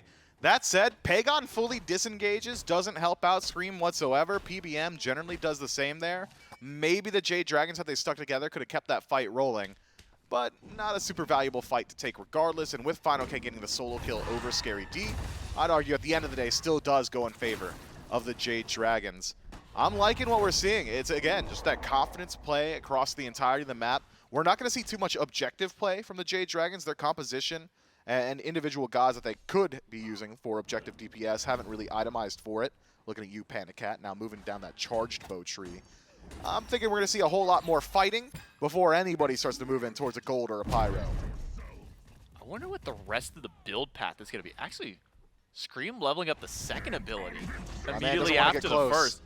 Does not want to use that kinetic charge for damage, just using it for disengage. Get a decent bit of damage at least out of gravity pull, but I'm curious as to what the build path will be for Scream. He's already got the Warlock going for some flat pen, and the Jade Dragon's going for a Pyromancer. Can Scary D stop this? Not a whole lot of burst damage in the Xing Gotta get in there. right out the gates. Got to make a move now. Does get the roar, but it's not quite enough damage. Jade Dragon secure the neutral objective. Would have liked to see Scary D just walk in a little bit sooner. Jingchen's steal potential is incredibly low, but disruption is incredibly high. Going with that second ability, buy your team some time. Could use that ultimate just to get them off the objective. Again, all you needed was that rotation in. Scream under fire by Sam. And actually, Sam able to dash away. Scream slowed by the Honey. Baronic gets the damage with the bees, and that is going to be good. Stinger does go just a little wide in that case. No, actually does get Panda Cat forced away, and the Coffin to drag him right back in. No escape for Panda Cat. A double kill for Baronic. Pagon, not enough damage to walk in on his own. The Solar Scarabs heard that Pyromancer fall and have now utilized that time to invade on the left-hand side and look towards the Gold Fury. A much better look for the Solar Scarabs in Game 2. Actually a bit of fight back as well. Should bring this game right back to an even state. Golden Experience largely equalized across the board. So you have to evaluate which one of these teams has better late-game team fight. It's hard to say, isn't it? I don't have much data on what a composition like this looks like for the Jade Dragons come 20, 30 minutes into the game. The Solar Scarabs, on the other hand, it's about a standard comp for them. An ability-based hunter in mid, a pretty standard hunter in the duo lane as well. Guardian frontline. I'm thinking the Solar Scarabs are very happy with the pace so far. With the help of Trebuchet in the left lane, Solar Scarabs not only took the Gold Fury, but a tier 1 tower, and that has completely negated the lead that the Jade Dragons had built up. Now, about 500 or so gold in favor of the Solar Scarabs. Experience dead even. So everything that the Jade Dragons did work towards all crumbles in that one team fight over on the right-hand side, and that trickles down over towards the left. So now for the Solar Scarabs, it's up to them to try and be the proactive ones, but it's Pagon instead who's making the plays. Not a lot of damage from him just yet, but he's got Final K nearby. Sam for Soccer jukes away from the dash, gets the blink to get out of there. So the jungler for the Solar Scarabs lives to fight another day. Yeah, if I'm Sam for Soccer there, I'm just rolling my eyes like, oh, are you serious, man? At my back camps when there's nothing to fight over here. But does make it out at the end of the day. Doesn't even have to use the beads because he doesn't have them just yet. Still waiting to tick over towards that level 12. So, nothing lost for Sam for Soccer, barring that blink in that small exchange. The Jade Dragons, on the other hand, utilize a whole lot of their team fight resources, Windfire Wheels and Earthen Fury down for a little while. If the Solar Scarabs want to force a fight, now could be a good time. PBM pulled back in. A pull from Scream and an ult from Sam. PBM is low, and the root will lock him down for Baronic to put him down. Now Pagon rotating in with the help of Scream. Big damage from that ultimate out of the Atlas. Pagon doesn't have the ult available just yet. Needs another rotation of abilities to catch anybody out. It might just be Yarkor who will be the only one going down. Support for support. And it's Scream who picks up the kill. There's still a couple members of the Solar Scarabs lingering around. Pagon's ultimate back up now. Does have 1v1 potential. Baronic shows himself on the map. If Sash connects, this could be it. Beads down ultimate as well. Pagon, though, blown up by the damage out of Baronic and Stewart, sticking around a little too long in enemy territory. And the Jade Dragons mid-jungle, whatever you want to call them, goes down. And the Jade Dragons mid-player, but jungler this game, does fall. I am surprised he holds onto the Windfire wheels so long. Baronic does use his beads there, but he had a little bit of time where he could have likely channeled it. Maybe wanted to get a little bit closer, wasn't aware of the fact that Stewart was so nearby, and Stewart does a whole lot of damage already on this Cupid Heart Bomb plus auto attack combo, doing upwards of 500 immediately to Pagon. So the Jade Dragons maintain their aggression, they maintain their confident level of play. They have not been able to maintain a lead though. Regardless, I don't imagine much changes on the map. We're about a minute out from the Pyromancer respawn. I'd like to see the Solar Scarabs around this time to put up a defense. With the objectives desynced as they are, if they allow the Jade Dragons to group up first on either, will likely lead to a much more even fight on the other. Stun from Mike. Does not look like that stole away the Scorpions. That at least goes to the Scarabs. They can maintain their enhanced buffs instead. Scream and Mike will deal with the other Greater Scorpion. Pagon now going away from a little bit of damage in his build though, as he's picked up a Wingblade third item. So not going to have the full Glass Cannon Naja, that tactical nuke style play that you like to, that you've coined so much, at least for these junglers. And instead he's getting a little bit of defense. You think that's to kind of deal with all of the offset slows that have come from the Scarabs roster? Yeah, I mean, it's so strong up against the Honey from Baronic. Sanford Soccer essentially has no CC up against Pagon anymore either. All of them being slows means that he's only going to make Pagon faster. But it also does leverage some of the defense buffs we've seen for Windfire Wheels, now getting 50 prots at max rank, regardless of whether or not you take someone up into the air. With that 30 prots magical built in on the Wingblade, it's going to be pretty slippery, very difficult to deal with. Pyromancer started by the Dragons, but there's a lot of Scarabs around. This will not be a free Pyromancer. Panda Cat starting it up. Ultimate by Scream in the back, and what happens? Stewart is just gone. Final K gets the credit for the kill and will hold down the fort while the rest of the team collapses in. Baronic gone before the Maw can even connect. It's a double kill for Final K. Scary D low. Scary D being chased out. And Final K holding on to his dash. It'll just be 2 for the Dragons and a blink out for Scary D. So it's 3 still standing for the Scarabs. Sanford Soccer healthy. But that's the first 5-on-5 engagement we've had an opportunity to see this match. The Jade Dragons absolutely run away with it. Stewart was there for the briefest of moments. Doesn't even get the shell off. Doesn't use the Fields of Love either. Just gets removed from the map with extreme prejudice. That defense shred from Scream, the burst potential from PBN. Earthen Fury synergizes so well with both Atlas and Hades' ultimate, being that damage over time so quickly. Gonna proc the burst from Mike every single time. And Stewart now incredibly aware of how fickle and how short his life will be if he's lined up in front of that damage. I think will probably just play a little bit further back in the next couple of engagements. The Jade Dragons, though, they're gonna run it down. They've been doing it all game, but now they know it's gonna work. Staff of Mirrodin being highlighted. Thank you so much for that one, Doug. Third item for Scream. Saw a little bit of change a while ago, removed the cooldown aspect of it whenever you fire the ult. Instead, you get a little bit more power that decays over time. And if I'm not mistaken, this is one that procs instantly when you drop that ultimate from the Atlas, so the full rotation after. So beneficial to him. If I'm not mistaken, I think it even procs whenever you, with the firing of the laser. But Primal Fury started by the Dragons.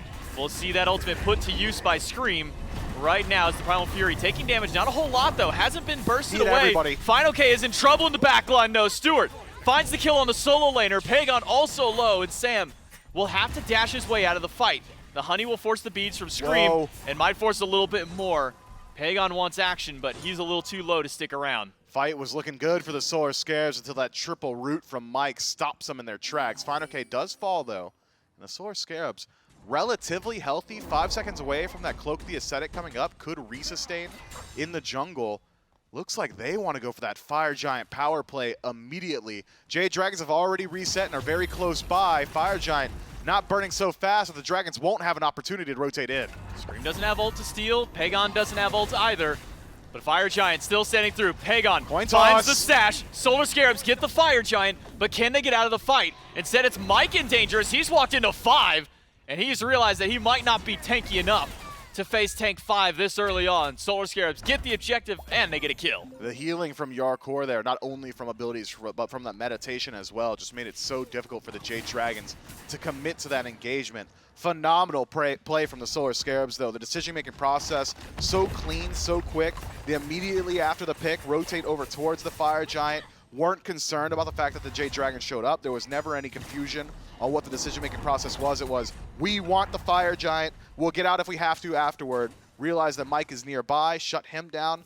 Don't over-chase. That's an issue that the Solar Scarabs have had historically and consistently in the past was, all right, this fight's starting to look a little bit good. Let's keep chasing it out. Realizing that there's not much more to fight over here. It was a reset after the pick, and now the Solar Scarabs with Fire Giant on all 5 can start up their siege. And the siege looks good, by the way. They've got a strong front line between Scary D and Yarkor. Boronic and Stewart will make short work of these structures. I don't know what the defense is exactly going to look like from the Jade Dragons. Seems like this is a composition that's much better on offense, but I'm thinking they've got their work cut out for them this time. The Solar Scarabs get to dictate the pace, potentially for the first time this set. Well, the gold sitting dead even once again, about 600 up for the Solar Scarabs. Is almost kind of minuscule lead that's been bouncing back and forth between the teams. At most 1,500 for the Jade Dragons. At worst, 500-700 gold or so for the Solar Scarabs. So now we can see what they can do in the driver's seat. They've only got that Fire Giant for another 2 minutes. Haven't really gotten too much out of that buff just yet. With them starting to barrel down the left side. Uh-oh. Gonna leave Sam for Soccer alone with Scary D in the mid. Ultimate by Scream is dropped. Sam is fine though. He'll be able to make it out of the fight. And the Jade Dragons are gonna have to go back because double Hunter on a tower means the tower is dead to rights, no problem. Yeah, that was a strange commitment from the Jade Dragons. Pagon lands the ultimate cleanly, but no follow-up from Scream really, barring that ultimate. Mike couldn't get in range to throw out his CC. Scary D doing a very good job creating space for his jungler. So what likely would have been, had it been just a standard composition for the Jade Dragons, a phenomenal pick, turns into nothing. And it's the Solar Scarabs who take away some structures with absolutely zero fight back from the Jade Dragons. Still have plenty of time on this Fire Giant, minute and a half. Instead of grouping up and trying to continue their siege on tier 2s, it's Pyromancer, potentially a tier 1 on that right-hand side. I'd like to see the Solar Scarabs try and throw around their weight a little bit more so. It's not a massive gold lead just yet, which might be why we're seeing this more trepidatious pacing from them. But you got to establish that lead somewhere, and with Fire Giant's the best opportunity to do it. Especially when your Fire Giant buff has 2 Hunters and a Nemesis. I mean, towers shouldn't stand for very long. You saw just how quickly tier 1 goes down when they've all grouped up. 5 of the Solar Scarabs to the right, only 3 Dragons to defend back. It doesn't seem that the Dragons are going to make a full committed defense, just a soft defense on the side. But now with all 5 here, could be a fight breaking out once that next minion wave gets there. Solar Scarabs playing cautiously around the tower. If that's the damage we're going to see from Scream's poke, not incredibly impressive. Connects with Sam for Soccer for about 5% of his HP. Scary D goes to the back, but doesn't find anybody. Might be in danger himself. Coffin from Yarkor. Tries to grab Mike, tries to grab Fine, but doesn't get either. Instead, it's Fine. Okay, who finds 2 in the Pillar of Agony, and it's 2 down now for the Solar Scarab. Stewart on his last legs. A dash in from Pagon with the ultimate to close the gap and close the kill. Sam for Soccer hovering in the jungle a little bit too far away. Wasn't able to get involved whatsoever in that fight. Defensive utilities exercised by the Solar Scarabs off the back of Scream's ultimate opens the door for Final K to do just about whatever he wants. And if Final K is doing what he wants, he's doing the best for his team. 5-1-3 for the Hades solo, and he's looking so fancy on it. Fire Giant power play lost to the Solar Scarabs. 30 seconds on Boronic's respawn. Take this tier 2, head back to base. You can get ready for the Fire Giant about a minute out from there. And a cat slowly bleeding away at the tower's HP. That one will go down to them. So the tier 2 started by the Solar Scarabs. They got about half its HP in poke, backed away, and then Scary D tried to make the engage for his team and ended up going so far south beyond there. Jade Dragons down only a little bit of gold and certainly not out. No, I'm thinking the Jade Dragons likely can try and establish defensive positioning around the Fire Giant. Let's take a peek at the pockets of all these players. 2 Sentry Wards available to the Solar Scarabs. Solar Scarabs currently control vision on the Fire Giant pit itself. 2 sentries available to the Jade Dragons. So vision advantage should likely belong to the Solar Scarabs once they group up once more. The Jade Dragons really do need a little bit more vision on map if they're going to be confident enough to pull the Fire Giant itself. So instead, maybe reactive play from the Order side here. Wait for the Solar Scarabs to pull it and try and catch him unaware. A couple of relics still not available to the Scarabs. I'm keeping my eyes on Baronic in particular. 45 seconds left on those beads, same as Stewart, about a minute out from his as well. Pagon's got 2 phenomenal targets that he could try and line up. Now we see. Is he 1v1ing what the that? start around the Fire Giant is. Some healing from Mike. Bro, what's his build? Lotus Okay. Crown. Death's Giving him a Embrace. little bit of extra bit, and also Death's Embrace, making Yep. sure he could stay alive there. But not going to full commit to 1v1ing the Fire Giant. Just a heat check, see where the Solar Scarabs are, see if they decide to step forward. But if you look at the vision across the entirety of this area, it is all in favor of the Jade Dragons. Got some in enemy territory, and once again starting up the Fire Giant. Panda Cat holding on to this one. Throws out the Astrolabe from Scream.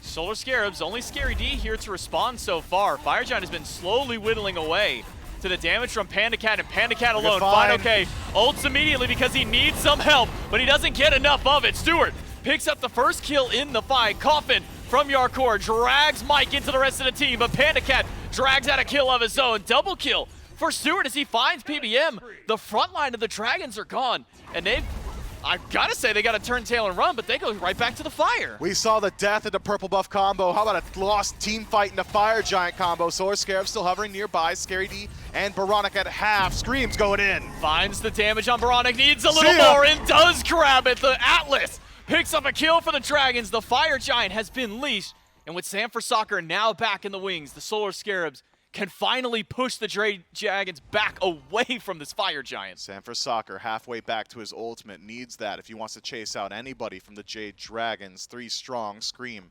in base. Should be able to regroup. No pull from the Solar Scarabs. That fight goes south for the Jade Dragons once Final K gets caught out. Fortunately for him, phenomenal DPS from the rest of his team is able to make up for a bit of that loss. But I'm thinking the Jade Dragons have now got a very clear identifier on who the issue is. Someone's got to deal with Stewart. That is the core of the damage from the Solar Scarab so far, at least valuable damage. Baronic's been doing a whole lot of great poke. He's doing a whole lot of great setup with these stingers, but maybe doesn't finish it off. Not the most worthwhile trade for the Solar Scarabs. They pick up the Fury on the left, but the Jade Dragons with the wherewithal take the Fire Giant on the right side instead. Objective for objective, but when we're 28 minutes into the game, that Fire Giant's so potent for a team like the Jade Dragons. Do you think there's any time marker in the game where you'd prefer to have Gold Fury? Like if you were trading gold for fire, you'd choose gold? Like 15 minutes where it's no, not I'm never taking that shit. Give me fire every time. I wouldn't. Probably at any point, yes, I'm probably on the same boat of, yeah, Fire Giant is just more valuable, but as far as a time frame where it's worse or better for you to have at least gotten the gold earlier in the fire, game, the Fire better. Giant is where, at the very 10-minute mark, depending on which Fury it is, I might take the Fury. No, I'm taking fire every time. No, I'm sticking with it. Yeah, because Oni's not super valuable. I mean, Gold Fury itself got a little bit of buff. Primal so Fury is just to get the fire. Yeah, so Primal's to get it. Don't want that one. Oni minions, you probably aren't getting very much value out of them. Standard Gold Fury is worth a lot of gold. Standard Gold Fury also does give the old Draugr buff now. Well, so that's post 15 minutes, I believe. Ah. I could be wrong. And I am so often wrong.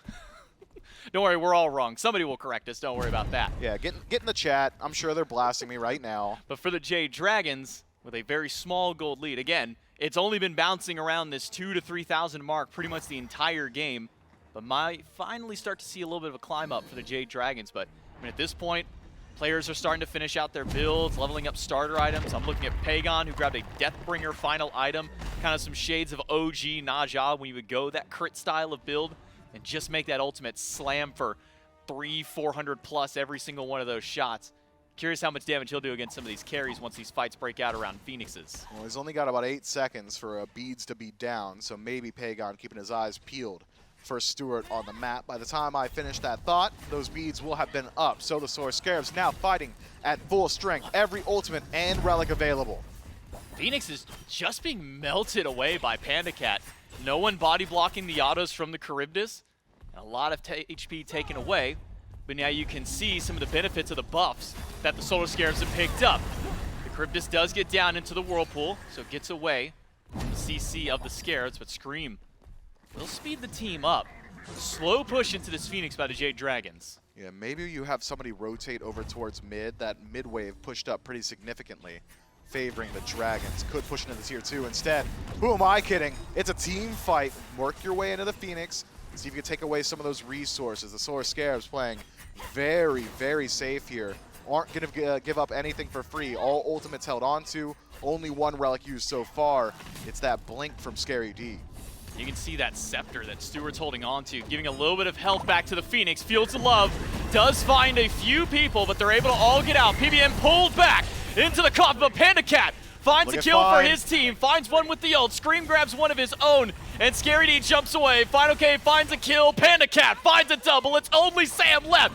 And with Pagon gatekeeping the rest of the team, there's no chance that Sam for Soccer makes it out. Slowed down, silenced out of the shield, and Pagon to end the kill with the sash. It's a deicide, and the Jade Dragons take the set 2-0. Man, PBM is a support through and through. Sees the ultimate, the life of the party from Yarkor, and he runs full on, head first, into the coffin and says, you know what, I'm going to do my ballerina dance on the way out. Drops Earthen Fury on 5, instantly procced by the Atlas ultimate, and from there, the Jade Dragons absolutely crush the siege. The Solar Scarabs look a lot better in game 2, but unfortunately for them, they're not stopping the Dragons' win streak. No, not able to slow down the Jade Dragons. Ever since this team has brought in their new jungler Scream, So much it has water. been nothing but wins for the Jade Dragons. Undefeated in sets, not to say that games haven't been taken away from this team. I believe that actually started all the way back with Hex Mamba was one of the first teams to even take a game off them during Masters off the massive win streak that the Jade Dragons had. But at least a nice look for the Solar Scarabs. You know, you had a new jungler coming into the phase, into Masters, had a new support coming now into this phase entirely. Yarkor role swapping and team swapping at the same time. Not an easy task for this player. The Solar Scarabs looking good, at least so far on their start. And we're always going to give a little bit of credence to the fact that this is a team in the Solar Scarabs that has had a multitude of roster changes throughout the last couple of years. Feels like every time they get something rolling, something has to change. Sam for Soccer, still new to this squad. Yarkor, first time in the role and first time with this team. I think that's an impressive showing against one of the best teams in the league in the Jade Dragons. An impressive look by the Solar Scarabs, but just not quite enough to take down the Jade Dragons. It's a 2-0 for the Dragons. We'll throw it over to the desk to break down the game. Jade Dragons with no issues here in this one, picking up right where they left off at the end of SMITE Summer Masters, and a threatening looking squad moving forward here in phase 3 as well. Especially when you consider the type of game that game 2 was here for this Jade Dragons team. Unconventional draft to say the least, or maybe a conventional draft but unconventional placement of those picks. And the Jade Dragons simply felt no issues moving forward in this one. Solar Scarabs, still a bit of work to do here, Trelly. I think that Dragons fans will be on top of the world. Solar Scarabs fans will be saying, we've got a bit of time to figure some of this out. Hopeful for sure. But really, the Dragons fans, the big winners here after the first set of the phase. Yeah, no doubt. This draft and the way that it went down, for me, just echoes what Final K was saying. They picked Najah. They're like, should we give it to Scream? And they're like, he's definitely the worst Najah player we have. We'll give it to Pagon and then put Scream on, I don't know, Atlas. And that's probably the thought process they had there. Sure. Jokes aside, the Atlas jungle did some big damage. I mean, he didn't Right. go Bumbas. He said, I'm just gonna get this Rangas. I'm gonna upgrade it. I'm gonna start chunking. Yeah, I might die a bit, but I'm gonna pump out damage with this Gamma Ray Burst and make sure the rest of the team gets the benefits of that prot shred.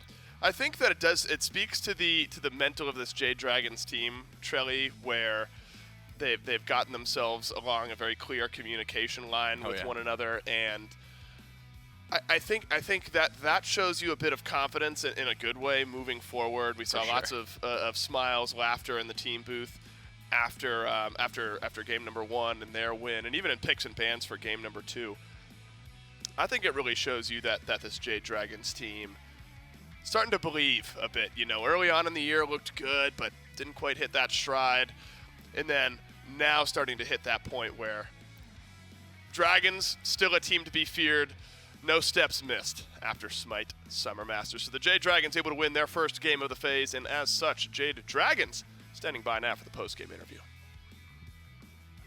I'm standing by with the Jade Dragons after a dominant win over the Solar Scarabs. You got to talk to me about this role swap thing. You did it back on the Solar Scarabs with the Bastet. Is it a similar mentality? Like Atlas just doesn't really jungle clear? Like what causes that? His best build is not building the jungle items, and he does a lot of damage late game. So, and I'm different. So, He's not like the other junglers. This guy's a little bit different, a bit of a bruh jungler, if you would. Pagon, talk to me about it, man. Do you just think like Scream doesn't think you can play the Atlas in mid? It's gotta be him. You think you're capable of it? Are you a better Naja? Like, how did it happen? Scream's just not very good at Naja. So it goes to me. Then it's Alec. Then it's Max. Then Mike. Then Scream. And then Cherry.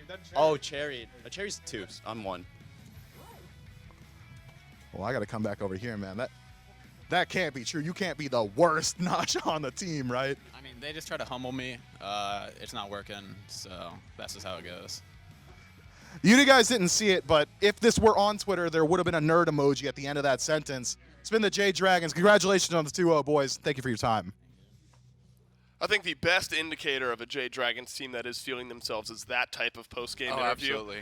Look, I'm sure a team that'll go back, have some notes to take away from a game like this, but really, as far as putting your best foot forward, starting off the real high-impact Smite games here in Phase 3, it's about the best you could ask for if you're the Jade Dragons. And even Coach Cherio getting a shout-out there, Trelly. They would give Naja to Cherio before Scream Before gets Scream. the plan. Right, so bumping Scream to not the 5th best, but the 6th best Scream on this team, including Coach Cherio. Look, Scream got to play the Atlas, right? And that's all he gets to play. That's all he gets to play. You don't get to play what you want around here. We dictate what you want. You can grab the Naja, but you're not playing it. Talk to me about the Hades, though. The one, I think, well, Mike on the Terra, obviously. Hades for Final K was one of the carryover picks from game number 1. You seem to think, and maybe are now proven correct, in that it's one of the strongest picks in the game. Yeah, win rate-wise, just Hades has been looking unstoppable in the rank queues. It's always banned away because people don't know how to deal with it in lane. Hades insta-clears, like right at level 3, you finish Bancroft's Claw, you feel pretty unkillable, and then also that team fight presence. Because of the protections you get in Pillar of Agony, you can build double stack full damage Bancroft's Claw and still look extremely tanky in the late game. So it's just until there's like a known counter or someone that just beats Hades in lane, or at the very least can sit on him and make sure that he can't run the team fights. Right. I think Final K is going to keep picking it whenever he wants. It's his new King Arthur, I'll say. When he's allowed to build more damage-y on that pick as well, and so not only space control as you want with a solo laner, but immense damage numbers later on in the game. 6, 2, and 8 for Final K on the Hades. All the KDAs looking pretty good. Pagon at 2, 2, and 13. Pagon said he was the best on the team. Yeah. On Naja. I mean, I'm not sure if that's like, I think they all might say they're the best, but one thing is agreed, it's that Scream is the worst. Scream is the worst, right? Yes. The other 5, including Cherio, the coach, interchangeable. Well, don't forget, Cherio, one of the best junglers in the world for a while when he was playing in the SPL, and so could actually be a bit of truth there that Cherio, one of the better Naja players just on this Jade Dragons team. Well, look, clearly a lot's working. Look, Scream caught a lot of flack. 32,000 damage on Atlas jungle in game 2 for Scream out of the jungle there for the Jade Dragons. Nothing to scoff at. So he might be catching flack on the Naja. Might be the best Atlas on the team, though. You could bring that to the debate front on Twitter. I would agree. I would like that. If he said, all right, guys, my Naja's not great, but I do a pop-off of the Atlas, and I'm like, yeah, okay, that's fair. And also, I think the draft sort of set up for him quite well. They had a lot of CC already, so if PBM was dashing in and just had a big field of just roots, he could just drop his ult and get, pretty big numbers there himself, especially with Pagon. So they facilitated him well. Field of Roots. So is that more of a Sylvanas type ultimate, or are you thinking Cupid style ultimate, Fields of Love, or were you thinking something totally different? Well, I was just saying, like, Terra dashes in, breaks your monolith, and it's a Field of Roots. Yeah, but what literally, isn't that what Wrath of Terra is? Isn't that literally that is a Field of Roots, yeah. But they are more aggressive. They're not rooting you. They're knocking you up and doing damage. And then Fields of Love. We're off track here. Jade Dragons are able to win our first game on this doubleheader Saturday. Camelot Kings against the Valhalla Valkyries up next. And then, as mentioned, a triple header day of SPL on Sunday. So the second game of the weekend for a couple of the teams that we saw earlier on. Leviathans dropped to the Oni Warriors in our first set of the weekend. Tartarus Titans with a win over the Olympus Bolts, playing again on Sunday as well. Another look at both the Bolts and the Scarabs, and the Dragons, and the Kings. So we get our one and only look at the Valhalla Valkyries here in this next matchup. I asked you a couple of things that you wanted to see from the Solar Scarabs. I think the Camelot Kings, despite losing in 5 to the Jade Dragons and SMITE Summer Masters, feeling pretty good about where they are as a team. I know you'll be on the desk for this next one. You'll talk a bit about it with your host in just a minute. But what are some takeaways you want to see from the Valhalla Valkyries against the Kings in our next matchup? Well, I know that a lot of these teams at the moment are still trying to figure out the meta, of course. Right. You know, there's some picks that have been dropping overall like that. The AMC has been top pick, top ban for a bit now and stuff like that. But because it's the Valks, I do want to see them sort of go into their own little meta. I want to see Kiermi get on something active in the early as they have been. And then more specifically, it's Phase 3 as we've talked about. This is the Road to Worlds. Those late game team fights have to be crisp. That's what I want to see from the Valks. If they can show me that they've improved on that, I mean, they're going to be looking like a superstar team. Right. This is the least pressure SMITE you're probably going to play for the rest of the year if you're any of these teams, and it's still very high pressure. You want to get these standings going in the right direction for your teams. Jade Dragons able to grab themselves a 2-0 win over the Solar Scarabs. We've got one more SPL match for you today, a best of 3 Camelot Kings versus the Valhalla Valkyries coming up next.